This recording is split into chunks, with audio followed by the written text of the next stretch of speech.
All right, so here we go. Fast food and healthy eating, finally. What we need to know about fast food that we probably already know is that it increases the risk of obesity, poor nutrition, heart disease, and diabetes.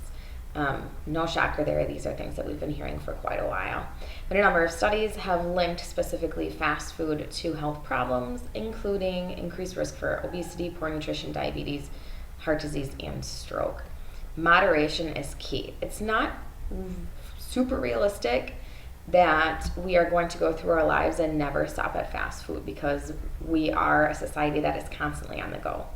So we're going to need to probably at some point stop and get fast food, but it's about making smart choices when we have to do that and doing it in moderation, so only every once in a while. Higher risk of obesity is prevalent in people who eat a lot of fast food. Young adults who consume more fast food more than twice a week, gain 10 pounds more than those who had it less than once a week. Adults age 20 and older who frequently ate fast food had higher body mass indexes. Small order fries and a large hamburger has about 800 calories on average, which is almost half of our daily allowance for calories.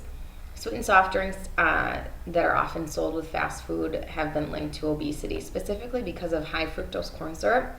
High fructose corn syrup causes your body not to release a hormone that tells us that we're full, or to release it more slowly, which means that when I'm full, if I'm drinking a soda as well or something with high fructose corn syrup, it's not going to make me feel full as fast, even though I am, so I'm going to tend to overeat.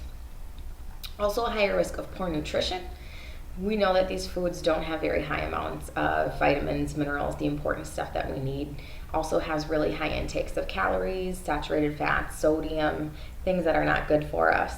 And we also said that consumption of carbonated soft drinks is more than double the amount that normal people would drink. If you go fast food, generally you're going to get a bigger amount of it, a larger amount of it.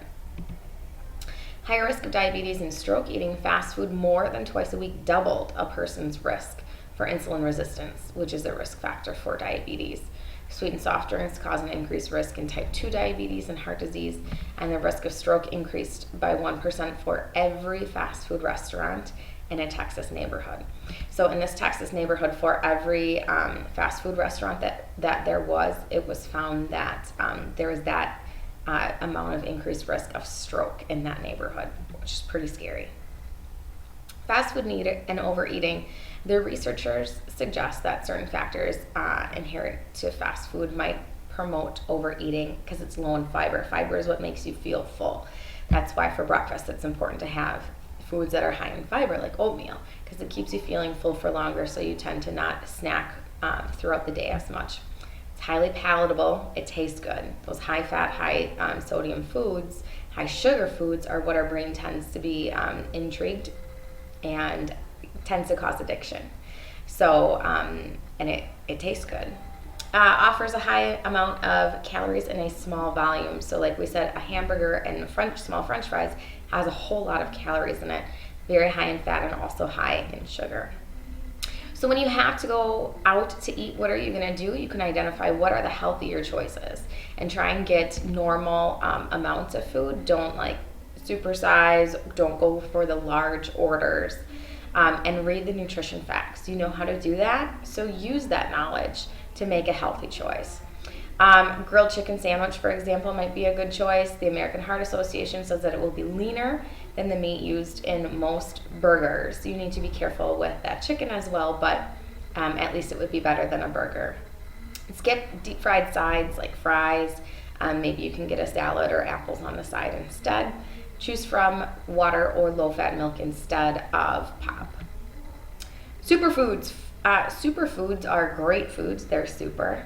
They are food. They're not drugs. But they are powerful enough to help lower your cholesterol and reduce your risk of heart disease and cancer, and can also put you in a better mood. It's estimated that 50 to 70% of suffering could be eliminated by what people eat and how they move.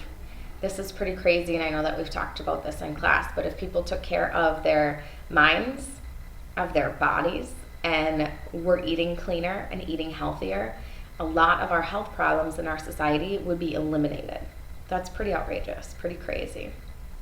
Healthy diet incorporating a variety of the following superfoods will help you maintain your weight, fight disease, and live longer. Every superfood is going to be real or unprocessed food, okay? So beans. So if I get a can of refried beans, that is going through processing, or refrying them even is going through processing. So that's not the kind of beans that we're talking about. We're talking about the whole vegetable. Beans promote healthy cholesterol and are high in fiber and protein, so going to help keep us full for longer. Blueberries are very good. Any type of berries are good for us, but blueberries are the best. Very good for reversing memory loss. Broccoli is very high in calcium, builds strong bones, prevents osteoporosis. Really good alternative to milk for people who don't drink milk. Oats, like we talked about, oatmeal, very good for us as well. Spinach, really any green, dark green, leafy vegetable is going to be very good for us. Tea, green or black, are the best. They're going to help to lower cholesterol, and they can also, there are a lot of studies out there that suggest that it can inhibit the growth of cancer cells. Tomatoes, the redder the better. The redder the better because they'll have more carotenoids in them, which is very good for helping reduce our risk of cancer as well. Walnuts specifically are very high in omega-3 fatty acids. They're very good for us. Yogurt is a superfood as well, help with our immunity. And dark chocolate is another good one. Milk chocolate is not going to be as good for us, but dark chocolate is very good for us. Again, the darker the better. That doesn't mean go and sit down and have a whole pile of dark chocolate, but it is good for us. When we talk about limiting what we eat, we talk about serving size, so how much is in a serving, and it depends on what it is. For milk and milk products, we have cheese, like string cheese. Your index finger is going to be about 1.5 ounces. A fist is about a cup. So if you can think about that when you have yogurt or milk, a fist is about the equivalent of a cup. For fruits, again, a fist would be about a medium, or one. Canned peaches, same thing, 1 fist. Cooked carrots, 1 fist, and a salad, 2 is going to be 2 cups. So you can always go by about 1 fist is going to be about 1 cup worth. For meats and beans, the palm of your hand. For chicken, for a piece of meat is going to be about 3 ounces. And your thumb for like peanut butter, for example, is about 1 tablespoon. Obviously, these aren't exact, but they're going to give you a pretty good idea. Again, we have 1 fist for 1 cup. A handful is about 1/2 cup. And then a flat hand would be about 1 ounce or 1 slice, as we're talking about that. So make sure that you're filling in your notes, and make sure that you've watched those videos. If not, watch the extra fast food videos now.